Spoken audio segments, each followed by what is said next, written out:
है, जो एशिया की सबसे बड़ी मानव निर्मित जंगल सफारी है।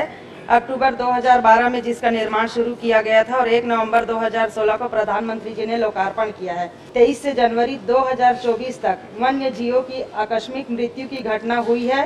यदि हाँ, तो किस प्रजाति के कितने? किसी की आयु उम्र ज्यादा हो गई थी, तो किसी के आपसी फाइटिंग के कारण से भी कहते हैं मृत्यु हुई है, कोई वायरल से मृत्यु हुई। वहाँ पर लगातार जो मौतों का आंकड़ा है वो थोड़ा सा बढ़ा हुआ लग रहा है। जिम्मेदार अधिकारियों की घोर लापरवाही के कारण ऐसा नहीं किया जा सका। वहाँ पर उपचार की व्यवस्था है वो हमने सुनिश्चित भी किया। जो हमारे सेंट्रल जू अथॉरिटी के है उसके माध्यम से इसकी हम एक बार जांच भी कराएंगे। ऐसे प्रशिक्षित विशेषज्ञ अधिकारियों को जंगल सफारी में क्यों पदस्थ नहीं किया गया? एक जो चिकित्सक है वो डॉक्टर राजेश पांडे है। मंत्री जी ने डॉक्टर पांडे का नाम बताया, जबकि पूरे प्रश्न के उत्तर में उन्होंने लिखा है डॉक्टर राकेश वर्मा, राकेश वर्मा। ऐसे निलंबित लोगों को वहाँ क्यों भेजते हो? ठीक बोल रही हो।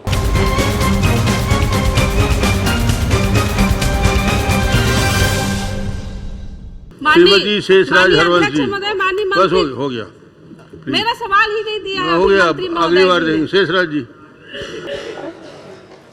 माननीय अध्यक्ष महोदय, मेरा प्रश्न माननीय वन मंत्री जी से है और आपके ड्रीम प्रोजेक्ट पर है, जो एशिया की सबसे बड़ी मानव निर्मित जंगल सफारी है।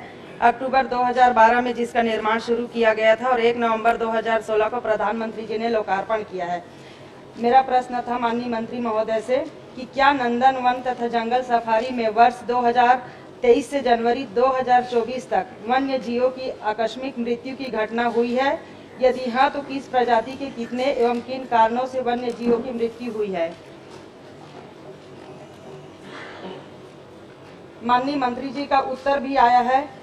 माननीय अध्यक्ष महोदय, मैं माननीय मंत्री जी से जानना चाहूंगी कि सर्व सुविधा युक्त संपन्न जंगल सफारी में मात्र 13 माह की अवधि में 74 वन्य प्राणियों की मृत्यु होना यह अत्यधिक चिंताजनक है। मैं इसका कारण जानना चाहूंगी। चलिए बताइए।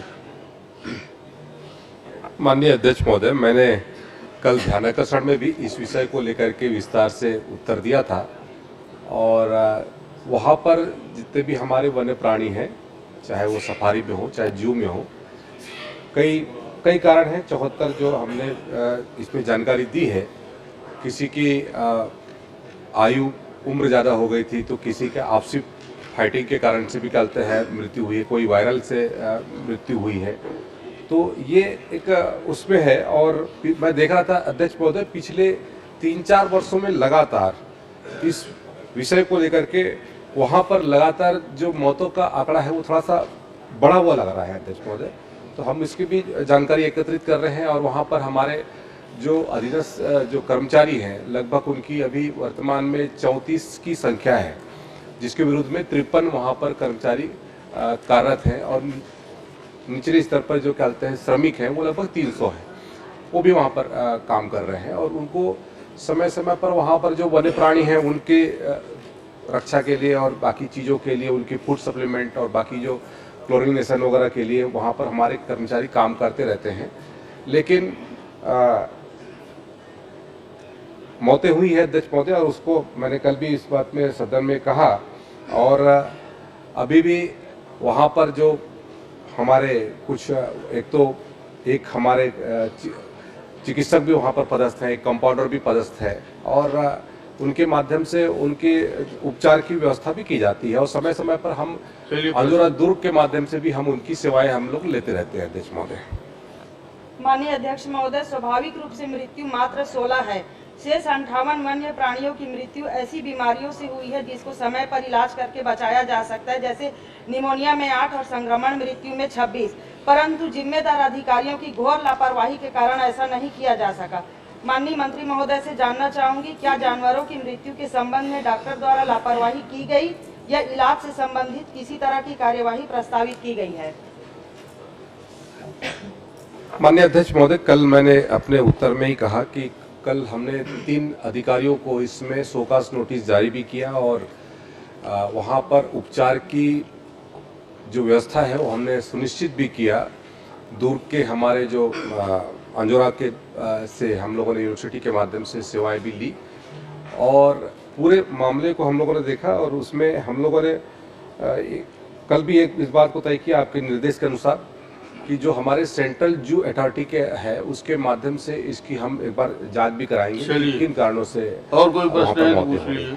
विभाग में वन्य प्राणियों की देखभाल के लिए विशेष रूप से प्रशिक्षित अधिकारी कितने हैं तथा कहां-कहां पदस्थ है? ऐसे प्रशिक्षित विशेषज्ञ अधिकारियों को जंगल सफारी में क्यों पदस्थ नहीं किया गया, जानना चाहूंगी। क्योंकि माननीय मंत्री महोदय ने बताया कि एक डॉक्टर और एक कंपाउंडर है। मैं वो डॉक्टर का नाम भी जानना चाहूंगी और वो डॉक्टर कितने प्रशिक्षित हैं ये भी जानना चाहूंगी।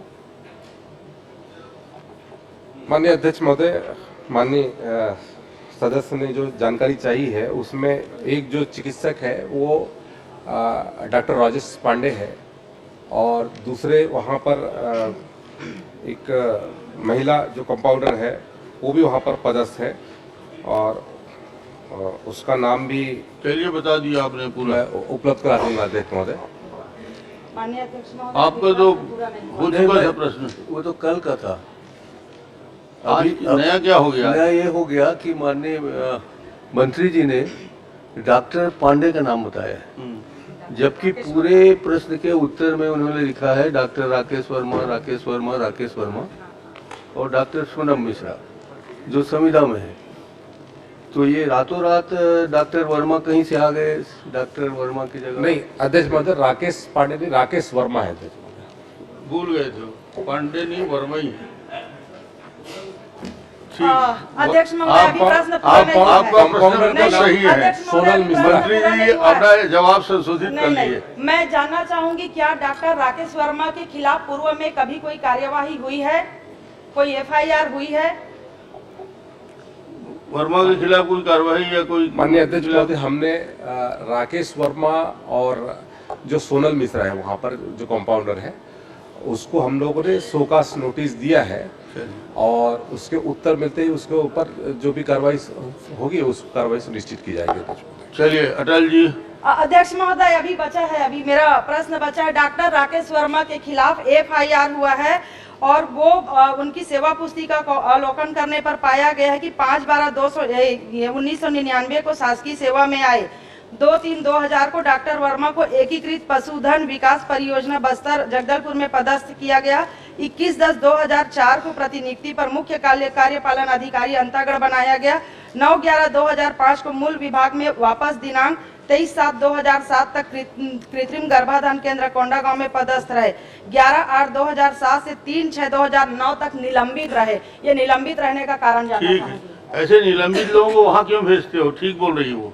माननीय अध्यक्ष महोदय, आप कोई अच्छा सक्षम और योग्य डॉक्टर को वहाँ भेजिए जो 3-3 साल निलंबित है। ऐसे कि डॉक्टर को भेजने से इस प्रकार से वन प्राणियों की संकट बना रहेगा। इसलिए इतना ही सुधार लीजिए कि उसको ठीक करिए और दूसरे अच्छे डॉक्टर को भेजिए। मूल प्रश्न आपको यही है मेरा ख्याल है।